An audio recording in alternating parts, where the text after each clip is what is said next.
안녕하세요. 매일 새로운 사연을 전하는 읽어주는 사연 라디오입니다. 구독과 좋아요, 많은 공유 부탁드립니다. 오늘의 사연 시작하겠습니다.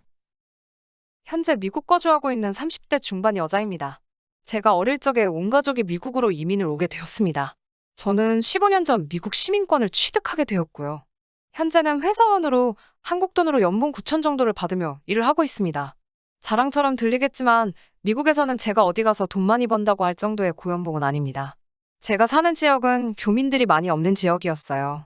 아버지는 늘 제가 한국 사람하고 결혼하기를 원하셨습니다. 제가 학교에서 미국인들과 친하게 지내고 있으면 그걸 가지고 그렇게 잔소리를 하셨어요. 연애까지는 눈 감아줄 수 있지만 결혼만큼은 꼭 한국 사람하고 해야 한다고 늘 말씀하셨죠. 처음에는 그게 무슨 말도 안 되는 소리냐며 반항을 하고는 했어요. 하지만 제가 아무리 어릴 적부터 미국에서 자라왔다고 해도 미국인들의 다른 가치관을 이해하기 힘든 부분이 있었습니다. 어느 날 아버지가 말씀하신 결혼은 한국 사람과 해야 한다는 말이 무슨 뜻이었는지 이해가 가기도 했어요. 하지만 말씀드린 대로 제가 사는 지역은 교민들이 많이 사는 동네가 아니었기 때문에 그 안에서 제게 맞는 신랑감을 찾는 일은 정말 힘든 일이었습니다. 저는 연애 결혼을 하고 싶었지만 이 지역에서 신랑감을 찾으려면 저 멀리 교민들이 많은 교회까지 가서 아는 사람을 통해 소개를 받아야 했어요. 사업을 하시는 아버지 주변 사람들의 소개로 여러 사람들을 만나봤지만 제 마음에 드는 사람이 없던 게 문제였습니다. 다들 홍기가 차 있었기 때문에 서로를 조금씩 알아가는 시간을 생략하고 무작정 결혼부터 하고 싶어 했고 저는 그렇게 결혼을 하게 된다는 게 마음에 들지 않았습니다. 현재의 남편은 미국이 아닌 유럽에서 만나게 되었습니다. 휴가철을 맞아서 유럽으로 여행을 다녀왔는데 거기서 묵게 된 한국인이 운영하는 민박집에서 남편을 만나게 되었습니다. 일정이 비슷해 여행을 같이 다니면서 순식간에 친해지게 되었고 여행이 끝나면서 서로의 연락처를 교환해서 계속 연락을 주고받고 지내게 되었습니다. 그 후 남편은 제가 보고 싶다고 혼자서 미국으로 오게 되었어요. 체류가 허락되는 3개월 동안 남편과 좋은 시간을 보냈습니다.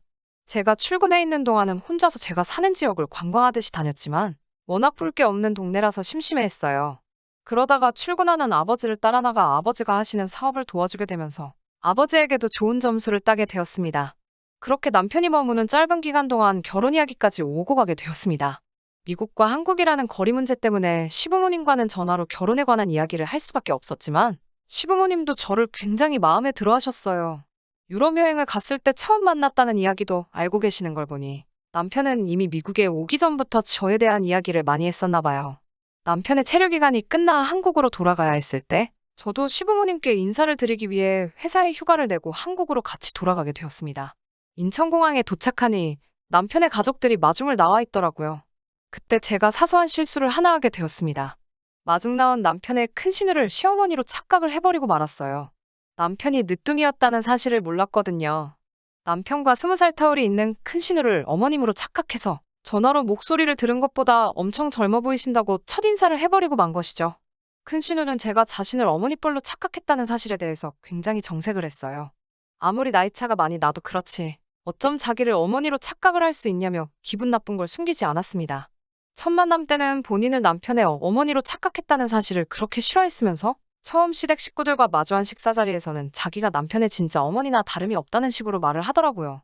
시부모님이 일하느라 집에 안 계시면 아직 핏덩어리인 남편을 본인이 업어 키운 거나 마찬가지라며 남편의 어머니 행세를 하기 시작했어요. 자기가 진짜 어머니나 다름이 없으니 시부모님께 효도하듯이 제가 자기한테도 효도를 해야 한다고 하더라고요.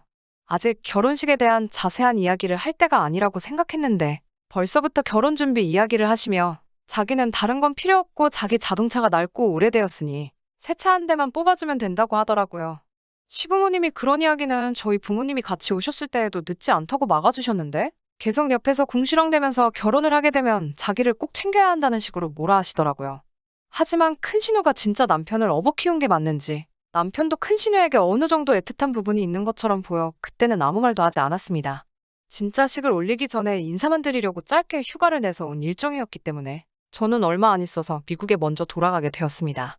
미국에서 하는 교포들의 사업 특성상 보통 한국인이 하는 가게들은 가족 사업으로 하고 있기 때문에 저희 어머니와 아버지 두 분 다 가게에 매달려 계셔야 하는 부분이 있었습니다.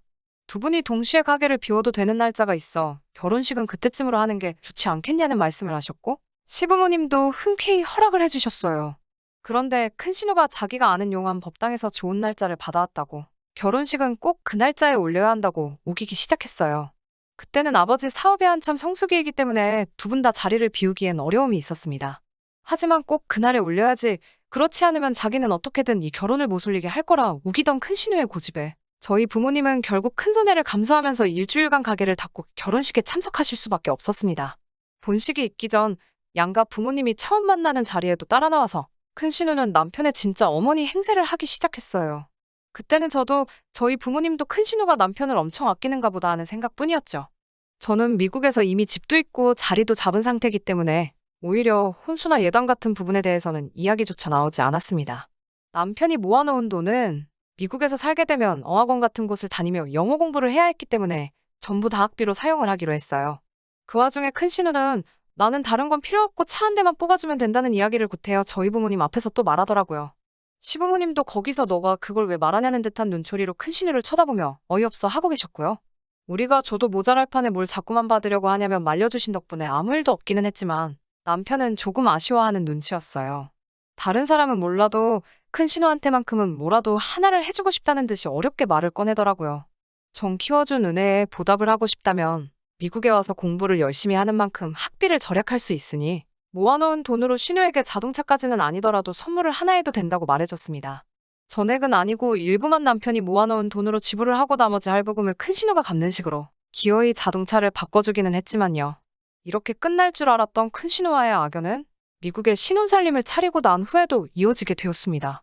말씀드린 대로 남편의 영어 실력이 미국에서 취직을 할 정도로 뛰어난 편이 아니었기 때문에 결국 취직은 아버지가 하시는 가게에서 일을 하기로 결정이 되었습니다.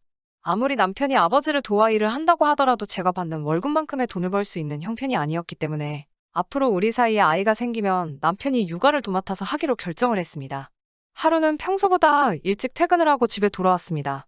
남편은 제가 퇴근한 걸 눈치채지 못하고 누군가와 통화를 하는데 열중이더라고요.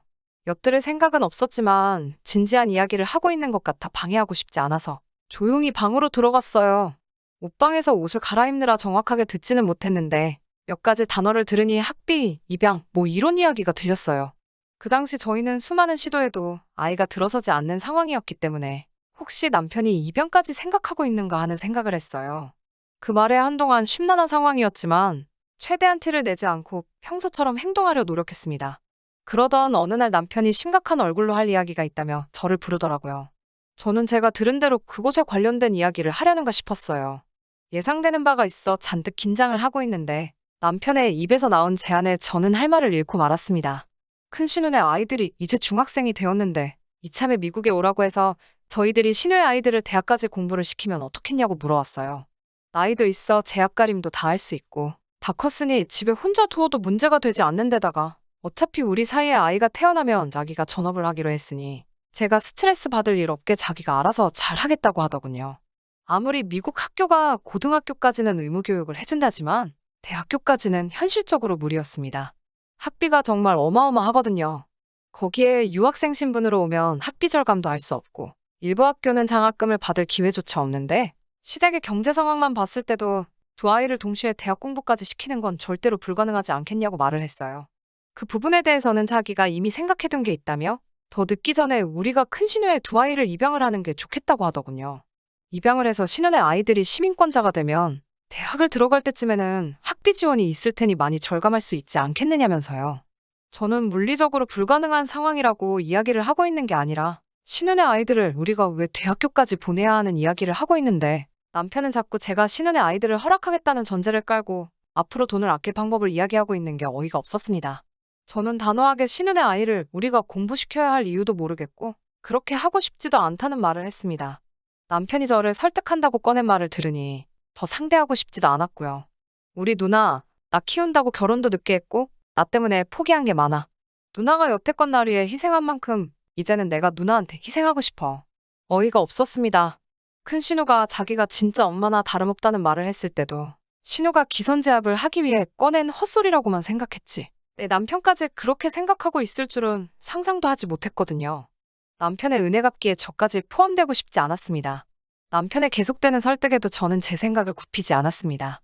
끝내 남편은 저를 원망하기 시작하더군요. 연애할 때나 결혼 준비를 할 때 결혼 후에도 단 한 번의 의견 다툼 없이 싸우지 않고 지내왔는데 처음으로 의견 다툼을 갖게 되는 게 이런 일이라는 게 믿기지가 않았습니다. 자잘한 사건들로 자주 싸우는 게 차라리 더 나았겠다는 생각이 들 정도였어요. 끝까지 신우의 아이들을 입양하자는 의견을 굽히지 않아서 그렇게 신우 아이들을 너가 키워야겠다면 너 혼자 키우라고 소리를 지르고 방으로 들어갔습니다. 혼자서 마음을 추스르고 있다가 처음인 부부싸움에 이혼 이야기를 꺼낸 게 아차 싶었습니다. 남편에게 말이 심했다고 사과하고 다른 좋은 방법을 모색해보자고 말해볼 요량으로 다시 남편에게 돌아갔는데 제가 사과의 말을 꺼내기도 전에 남편이 먼저 알겠다고 그러면 이제 우리는 이혼밖에 답이 없는 거네? 라고 말을 해왔습니다. 그렇게 말도 안 되는 이유로 이혼을 하게 되었습니다. 신우아이를 공부시키기 위해서라면 남편은 이혼까지도 감수하겠다는 입장이었으니까요. 저희 부모님도 남편에게 큰 실망을 하게 되었고 아버지는 자신이 저에게 한국 사람하고 결혼을 해야 한다고 강요한 게 가장 큰 잘못이라며 저에게 사과를 하셨습니다. 아버지가 잘못한 것도 없는데 제게 사과를 하시는 모습이 마음이 참 아팠습니다. 남편은 저와 결혼을 하면서 시민권을 자동으로 취득했기 때문에 혼자서 미국에 머무는 데는 아무 문제가 없었습니다. 근처에 월세방을 구해 들어가게 되었고 이혼 소송을 하면서 법원은 저의 편을 들어주게 되면서 단 한 푼의 위자료도 지급하지 않게 되었습니다. 아무리 그렇게 헤어졌다고 한들 남편의 돈줄까지 끊을 수 없으니 인도적으로 저희 아버지의 가게에서는 계속 일을 할 수 있게 해줬습니다. 그래서 원하지 않아도 남편의 소식을 들을 수밖에 없었어요. 남편은 얼마 전에 한국으로 돌아갔습니다. 이민국에서 신우의 아이들을 입양하는 과정에서 재정 능력이 하나도 없는 거나 마찬가지인 남편에게 입양을 불허한다는 판결이 나왔다고 하네요.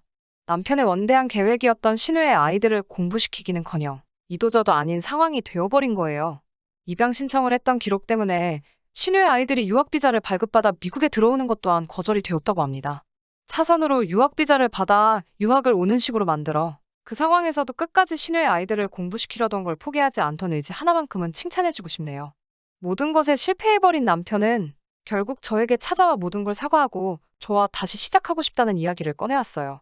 자기가 은혜 갚는데 눈이 멀어 진짜 중요한 걸 보지 못했다고요. 이제는 모든 걸 뉘우쳤고 앞으로 그런 일은 두 번 다시 없을 거라며 제게 계속해서 믿어달라고 잘하겠다고 빌듯이 말을 해왔어요. 몰라보게 수척해진 남편의 모습을 보니 마음이 아파오긴 했지만 이건 시작이었을 뿐 남편과 재결합을 한다면 앞으로 벌어질 일들이 너무나도 뻔히 보였기 때문에 저는 당신과 재결합을 할 생각이 없다고 못을 박았습니다. 영어가 서툴러 혼자서는 공과금을 내는 간단한 업무에도 어려움을 겪던 남편이었기 때문에 결국 미국 이민 생활을 청산하고 한국으로 돌아가는 것 외에는 내릴 수 있는 결정이 없었던 거지요. 그렇게 남편과는 소식도 듣기 힘든 다시 완전한 남으로 돌아가게 되었습니다. 지금 저는 회사에서 친하게 지내던 직장 동료와 새로운 만남을 갖고 있습니다. 미국인이고 아버지도 제가 이번에 크게 데인 걸 알고 있기 때문에 이제는 저희 새로운 만남을 응원해주고 계십니다. 한국은 이혼녀라는 꼬리표가 여자에게 커다란 흠이 된다고 알고 있는데 미국에서는 그렇게 큰 문제가 되지 않거든요. 이제는 이런 일로 골머리 썩지 않고 저도 평범한 가정을 꾸려 행복하게 살아가고 싶네요. 긴 이야기 들어주셔서 감사합니다. 오늘의 사연은 여기까지입니다. 구독과 좋아요, 알람 설정해주시면 앞으로 더 좋은 사연으로 찾아오겠습니다. 감사합니다.